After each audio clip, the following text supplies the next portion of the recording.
ಇಷ್ಟು ಮಾತ್ರ ಅಲ್ಲ, ಸಿಎಂ ಸಿದ್ದರಾಮಯ್ಯ ವಿರುದ್ಧ ಕೂಡ ಬಿವೈ ವಿಜೇಂದ್ರ ಕಿಡಿಕಾರ್ತಿದ್ದಾರೆ. ಸಿಎಂ ಸಿದ್ದರಾಮಯ್ಯ ಅವರಿಂದ ಹಿಂದೂಗಳಿಗೆ ಅಪಮಾನ ಆಗ್ತಾ ಇದೆ, ಅಲ್ಪಸಂಖ್ಯಾತರ ಓಲೈಕೆ ಮಾಡಿ ಹಿಂದೂಗಳಿಗೆ ಅಪಮಾನ ಮಾಡಿದ್ದಾರೆ. ಸರ್ಕಾರದ ಕಾಮಗಾರಿಯಲ್ಲಿ 4% ಮೀಸಲಾತಿ ಕೊಟ್ಟಿದ್ದಾರೆ.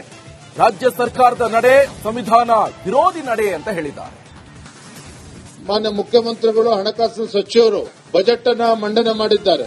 ಬಜೆಟ್ನಲ್ಲಿ ಯಾವ ರೀತಿ ಅಲ್ಪಸಂಖ್ಯಾತರಿಗೆ ಅಥವಾ ಮುಸಲ್ಮಾನರಿಗೆ ಓಲೈಕೆ ಮಾಡತಕ್ಕಂಥ ನಿಟ್ಟಿನಲ್ಲಿ ಹಿಂದೂಗಳಿಗೆ ಅಪಮಾನ ಮಾಡತಕ್ಕಂಥ ಕೆಲಸವನ್ನು ಕೂಡ ಮಾಡಿದ್ದಾರೆ. ಯಾಕೆ ಮಾತನ್ನ ಹೇಳ್ತಾ ಇದ್ದೇನೆ ಅಂತ ಹೇಳಿದ್ರೆ, ದೇಶದ ಯಾವುದೇ ರಾಜ್ಯದಲ್ಲಿ ವ್ಯವಸ್ಥೆ ಇಲ್ಲ.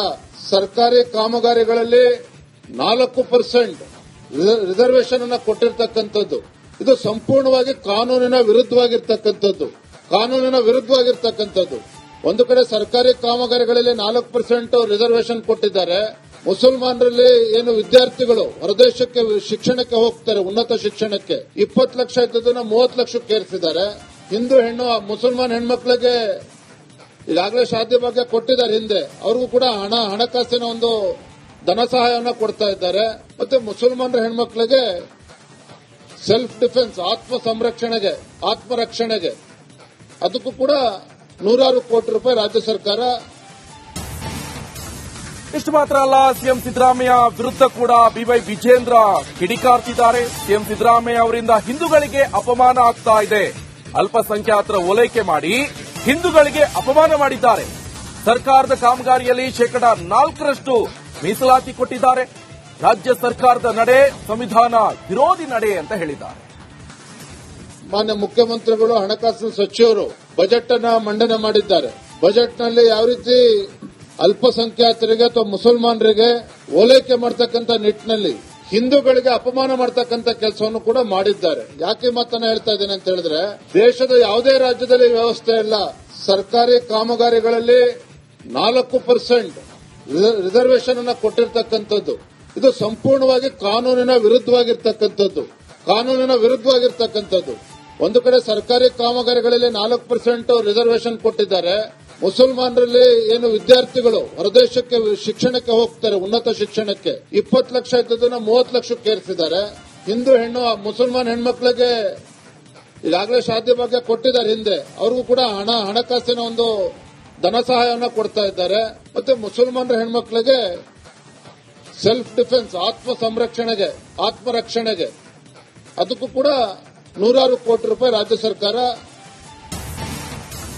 ಇಷ್ಟು ಮಾತ್ರ ಅಲ್ಲ, ಸಿಎಂ ಸಿದ್ದರಾಮಯ್ಯ ವಿರುದ್ಧ ಕೂಡ ಬಿವೈ ವಿಜೇಂದ್ರ ಕಿಡಿಕಾರ್ತಿದ್ದಾರೆ. ಸಿಎಂ ಸಿದ್ದರಾಮಯ್ಯ ಅವರಿಂದ ಹಿಂದೂಗಳಿಗೆ ಅಪಮಾನ ಆಗ್ತಾ ಇದೆ, ಅಲ್ಪಸಂಖ್ಯಾತರ ಓಲೈಕೆ ಮಾಡಿ ಹಿಂದೂಗಳಿಗೆ ಅಪಮಾನ ಮಾಡಿದ್ದಾರೆ. ಸರ್ಕಾರದ ಕಾಮಗಾರಿಯಲ್ಲಿ 4% ಮೀಸಲಾತಿ ಕೊಟ್ಟಿದ್ದಾರೆ. ರಾಜ್ಯ ಸರ್ಕಾರದ ನಡೆ ಸಂವಿಧಾನ ವಿರೋಧಿ ನಡೆ ಅಂತ ಹೇಳಿದ್ದಾರೆ. ಮಾನ್ಯ ಮುಖ್ಯಮಂತ್ರಿಗಳು, ಹಣಕಾಸಿನ ಸಚಿವರು ಬಜೆಟ್ ಅನ್ನ ಮಂಡನೆ ಮಾಡಿದ್ದಾರೆ. ಬಜೆಟ್ನಲ್ಲಿ ಯಾವ ರೀತಿ ಅಲ್ಪಸಂಖ್ಯಾತರಿಗೆ ಅಥವಾ ಮುಸಲ್ಮಾನರಿಗೆ ಓಲೈಕೆ ಮಾಡತಕ್ಕಂಥ ನಿಟ್ಟಿನಲ್ಲಿ ಹಿಂದೂಗಳಿಗೆ ಅಪಮಾನ ಮಾಡತಕ್ಕಂಥ ಕೆಲಸವನ್ನು ಕೂಡ ಮಾಡಿದ್ದಾರೆ. ಯಾಕೆ ಮಾತನ್ನ ಹೇಳ್ತಾ ಇದ್ದೇನೆ ಅಂತ ಹೇಳಿದ್ರೆ, ದೇಶದ ಯಾವುದೇ ರಾಜ್ಯದಲ್ಲಿ ವ್ಯವಸ್ಥೆ ಇಲ್ಲ. ಸರ್ಕಾರಿ ಕಾಮಗಾರಿಗಳಲ್ಲಿ 4% ರಿಸರ್ವೇಶನ್ ಅನ್ನ ಕೊಟ್ಟಿರ್ತಕ್ಕಂಥದ್ದು. ಇದು ಸಂಪೂರ್ಣವಾಗಿ ಕಾನೂನಿನ ವಿರುದ್ಧವಾಗಿರ್ತಕ್ಕಂಥದ್ದು. ಒಂದು ಕಡೆ ಸರ್ಕಾರಿ ಕಾಮಗಾರಿಗಳಲ್ಲಿ 4% ರಿಸರ್ವೇಶನ್ ಕೊಟ್ಟಿದ್ದಾರೆ. ಮುಸಲ್ಮಾನರಲ್ಲಿ ಏನು ವಿದ್ಯಾರ್ಥಿಗಳು ಹೊರದೇಶಕ್ಕೆ ಶಿಕ್ಷಣಕ್ಕೆ ಹೋಗ್ತಾರೆ, ಉನ್ನತ ಶಿಕ್ಷಣಕ್ಕೆ 20 ಲಕ್ಷ ಇದ್ದದನ್ನ 30 ಲಕ್ಷಕ್ಕೆ ಏರಿಸಿದ್ದಾರೆ. ಹಿಂದೂ ಹೆಣ್ಣು ಮುಸಲ್ಮಾನ್ ಹೆಣ್ಮಕ್ಳಿಗೆ ಈಗಾಗಲೇ ಶಾದಿ ಭಾಗ್ಯ ಕೊಟ್ಟಿದ್ದಾರೆ. ಹಿಂದೆ ಅವ್ರಿಗೂ ಕೂಡ ಹಣಕಾಸಿನ ಒಂದು ಧನ ಸಹಾಯವನ್ನು ಕೊಡ್ತಾ ಇದ್ದಾರೆ. ಮತ್ತೆ ಮುಸಲ್ಮಾನರ ಹೆಣ್ಮಕ್ಳಿಗೆ ಸೆಲ್ಫ್ ಡಿಫೆನ್ಸ್, ಆತ್ಮರಕ್ಷಣೆಗೆ ಅದಕ್ಕೂ ಕೂಡ 100 ಕೋಟಿ ರೂಪಾಯಿ ರಾಜ್ಯ ಸರ್ಕಾರ.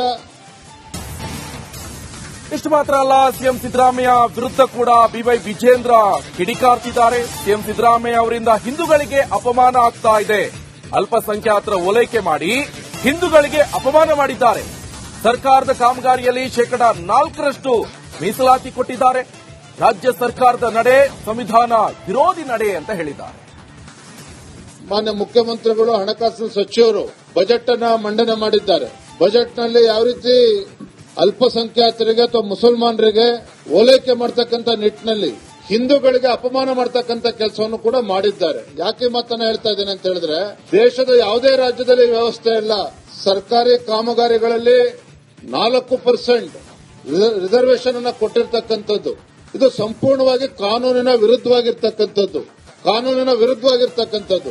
ಒಂದು ಕಡೆ ಸರ್ಕಾರಿ ಕಾಮಗಾರಿಗಳಲ್ಲಿ 4% ರಿಸರ್ವೇಶನ್ ಕೊಟ್ಟಿದ್ದಾರೆ. ಮುಸಲ್ಮಾನರಲ್ಲಿ ಏನು ವಿದ್ಯಾರ್ಥಿಗಳು ಹೊರದೇಶಕ್ಕೆ ಶಿಕ್ಷಣಕ್ಕೆ ಹೋಗ್ತಾರೆ, ಉನ್ನತ ಶಿಕ್ಷಣಕ್ಕೆ 20 ಲಕ್ಷ ಇದ್ದದನ್ನ 30 ಲಕ್ಷಕ್ಕೆ ಏರಿಸಿದ್ದಾರೆ. ಹಿಂದೂ ಹೆಣ್ಣು ಮುಸಲ್ಮಾನ್ ಹೆಣ್ಮಕ್ಳಿಗೆ ಈಗಾಗಲೇ ಶಾದಿ ಭಾಗ್ಯ ಕೊಟ್ಟಿದ್ದಾರೆ. ಹಿಂದೆ ಅವ್ರಿಗೂ ಕೂಡ ಹಣಕಾಸಿನ ಒಂದು ಧನ ಸಹಾಯವನ್ನು ಕೊಡ್ತಾ ಇದ್ದಾರೆ. ಮತ್ತೆ ಮುಸಲ್ಮಾನರ ಹೆಣ್ಮಕ್ಳಿಗೆ ಸೆಲ್ಫ್ ಡಿಫೆನ್ಸ್ ಆತ್ಮರಕ್ಷಣೆಗೆ ಅದಕ್ಕೂ ಕೂಡ 100 ಕೋಟಿ ರೂಪಾಯಿ ರಾಜ್ಯ ಸರ್ಕಾರ. ಇಷ್ಟು ಮಾತ್ರ ಅಲ್ಲ, ಸಿಎಂ ಸಿದ್ದರಾಮಯ್ಯ ವಿರುದ್ಧ ಕೂಡ ಬಿವೈ ವಿಜೇಂದ್ರ ಕಿಡಿಕಾರ್ತಿದ್ದಾರೆ. ಸಿಎಂ ಸಿದ್ದರಾಮಯ್ಯ ಅವರಿಂದ ಹಿಂದೂಗಳಿಗೆ ಅಪಮಾನ ಆಗ್ತಾ ಇದೆ, ಅಲ್ಪಸಂಖ್ಯಾತರ ಓಲೈಕೆ ಮಾಡಿ ಹಿಂದೂಗಳಿಗೆ ಅಪಮಾನ ಮಾಡಿದ್ದಾರೆ. ಸರ್ಕಾರದ ಕಾಮಗಾರಿಯಲ್ಲಿ 4% ಮೀಸಲಾತಿ ಕೊಟ್ಟಿದ್ದಾರೆ. ರಾಜ್ಯ ಸರ್ಕಾರದ ನಡೆ ಸಂವಿಧಾನ ವಿರೋಧಿ ನಡೆ ಅಂತ ಹೇಳಿದ್ದಾರೆ. ಮಾನ್ಯ ಮುಖ್ಯಮಂತ್ರಿಗಳು, ಹಣಕಾಸಿನ ಸಚಿವರು ಬಜೆಟ್ ಅನ್ನ ಮಂಡನೆ ಮಾಡಿದ್ದಾರೆ. ಬಜೆಟ್ ನಲ್ಲಿ ಯಾವ ರೀತಿ ಅಲ್ಪಸಂಖ್ಯಾತರಿಗೆ ಅಥವಾ ಮುಸಲ್ಮಾನರಿಗೆ ಓಲೈಕೆ ಮಾಡತಕ್ಕಂತ ನಿಟ್ಟಿನಲ್ಲಿ ಹಿಂದೂಗಳಿಗೆ ಅಪಮಾನ ಮಾಡತಕ್ಕಂತ ಕೆಲಸವನ್ನು ಕೂಡ ಮಾಡಿದ್ದಾರೆ. ಯಾಕೆ ಮಾತನ್ನ ಹೇಳ್ತಾ ಇದ್ದೇನೆ ಅಂತ ಹೇಳಿದ್ರೆ, ದೇಶದ ಯಾವುದೇ ರಾಜ್ಯದಲ್ಲಿ ವ್ಯವಸ್ಥೆ ಇಲ್ಲ. ಸರ್ಕಾರಿ ಕಾಮಗಾರಿಗಳಲ್ಲಿ 4% ರಿಸರ್ವೇಶನ್ ಅನ್ನ ಕೊಟ್ಟಿರ್ತಕ್ಕಂಥದ್ದು ಇದು ಸಂಪೂರ್ಣವಾಗಿ ಕಾನೂನಿನ ವಿರುದ್ಧವಾಗಿರ್ತಕ್ಕಂಥದ್ದು. ಒಂದು ಕಡೆ ಸರ್ಕಾರಿ ಕಾಮಗಾರಿಗಳಲ್ಲಿ 4% ರಿಸರ್ವೇಶನ್ ಕೊಟ್ಟಿದ್ದಾರೆ. ಮುಸಲ್ಮಾನರಲ್ಲಿ ಏನು ವಿದ್ಯಾರ್ಥಿಗಳು ಹೊರದೇಶಕ್ಕೆ ಶಿಕ್ಷಣಕ್ಕೆ ಹೋಗ್ತಾರೆ, ಉನ್ನತ ಶಿಕ್ಷಣಕ್ಕೆ 20 ಲಕ್ಷ ಇದ್ದದನ್ನ 30 ಲಕ್ಷಕ್ಕೆ ಏರಿಸಿದ್ದಾರೆ. ಹಿಂದೂ ಹೆಣ್ಣು ಮುಸಲ್ಮಾನ್ ಹೆಣ್ಮಕ್ಳಿಗೆ ಈಗಾಗಲೇ ಶಾದಿ ಭಾಗ್ಯ ಕೊಟ್ಟಿದ್ದಾರೆ. ಹಿಂದೆ ಅವ್ರಿಗೂ ಕೂಡ ಹಣಕಾಸಿನ ಒಂದು ಧನ ಸಹಾಯವನ್ನು ಕೊಡ್ತಾ ಇದ್ದಾರೆ. ಮತ್ತೆ ಮುಸಲ್ಮಾನರ ಹೆಣ್ಮಕ್ಳಿಗೆ ಸೆಲ್ಫ್ ಡಿಫೆನ್ಸ್ ಆತ್ಮರಕ್ಷಣೆಗೆ ಅದಕ್ಕೂ ಕೂಡ 100 ಕೋಟಿ ರೂಪಾಯಿ ರಾಜ್ಯ ಸರ್ಕಾರ. ಇಷ್ಟು ಮಾತ್ರ ಅಲ್ಲ, ಸಿಎಂ ಸಿದ್ದರಾಮಯ್ಯ ವಿರುದ್ಧ ಕೂಡ ಬಿವೈ ವಿಜೇಂದ್ರ ಕಿಡಿಕಾರ್ತಿದ್ದಾರೆ. ಸಿಎಂ ಸಿದ್ದರಾಮಯ್ಯ ಅವರಿಂದ ಹಿಂದೂಗಳಿಗೆ ಅಪಮಾನ ಆಗ್ತಾ ಇದೆ, ಅಲ್ಪಸಂಖ್ಯಾತರ ಓಲೈಕೆ ಮಾಡಿ ಹಿಂದೂಗಳಿಗೆ ಅಪಮಾನ ಮಾಡಿದ್ದಾರೆ. ಸರ್ಕಾರದ ಕಾಮಗಾರಿಯಲ್ಲಿ 4% ಮೀಸಲಾತಿ ಕೊಟ್ಟಿದ್ದಾರೆ. ರಾಜ್ಯ ಸರ್ಕಾರದ ನಡೆ ಸಂವಿಧಾನ ವಿರೋಧಿ ನಡೆ ಅಂತ ಹೇಳಿದ್ದಾರೆ. ಮಾನ್ಯ ಮುಖ್ಯಮಂತ್ರಿಗಳು, ಹಣಕಾಸಿನ ಸಚಿವರು ಬಜೆಟ್ ಅನ್ನ ಮಂಡನೆ ಮಾಡಿದ್ದಾರೆ. ಬಜೆಟ್ ನಲ್ಲಿ ಯಾವ ರೀತಿ ಅಲ್ಪಸಂಖ್ಯಾತರಿಗೆ ಅಥವಾ ಮುಸಲ್ಮಾನರಿಗೆ ಓಲೈಕೆ ಮಾಡತಕ್ಕಂತ ನಿಟ್ಟಿನಲ್ಲಿ ಹಿಂದೂಗಳಿಗೆ ಅಪಮಾನ ಮಾಡತಕ್ಕಂತ ಕೆಲಸವನ್ನು ಕೂಡ ಮಾಡಿದ್ದಾರೆ. ಯಾಕೆ ಮಾತನ್ನ ಹೇಳ್ತಾ ಇದ್ದೇನೆ ಅಂತ ಹೇಳಿದ್ರೆ, ದೇಶದ ಯಾವುದೇ ರಾಜ್ಯದಲ್ಲಿ ವ್ಯವಸ್ಥೆ ಇಲ್ಲ. ಸರ್ಕಾರಿ ಕಾಮಗಾರಿಗಳಲ್ಲಿ 4% ರಿಸರ್ವೇಶನ್ ಅನ್ನ ಕೊಟ್ಟಿರ್ತಕ್ಕಂಥದ್ದು ಇದು ಸಂಪೂರ್ಣವಾಗಿ ಕಾನೂನಿನ ವಿರುದ್ಧವಾಗಿರ್ತಕ್ಕಂಥದ್ದು. ಒಂದು ಕಡೆ ಸರ್ಕಾರಿ ಕಾಮಗಾರಿಗಳಲ್ಲಿ 4% ರಿಸರ್ವೇಶನ್ ಕೊಟ್ಟಿದ್ದಾರೆ. ಮುಸಲ್ಮಾನರಲ್ಲಿ ಏನು ವಿದ್ಯಾರ್ಥಿಗಳು ಹೊರದೇಶಕ್ಕೆ ಶಿಕ್ಷಣಕ್ಕೆ ಹೋಗ್ತಾರೆ, ಉನ್ನತ ಶಿಕ್ಷಣಕ್ಕೆ 20 ಲಕ್ಷ ಇದ್ದದನ್ನ 30 ಲಕ್ಷಕ್ಕೆ ಏರಿಸಿದ್ದಾರೆ. ಹಿಂದೂ ಹೆಣ್ಣು ಮುಸಲ್ಮಾನ್ ಹೆಣ್ಮಕ್ಳಿಗೆ ಈಗಾಗಲೇ ಶಾದಿ ಭಾಗ್ಯ ಕೊಟ್ಟಿದ್ದಾರೆ.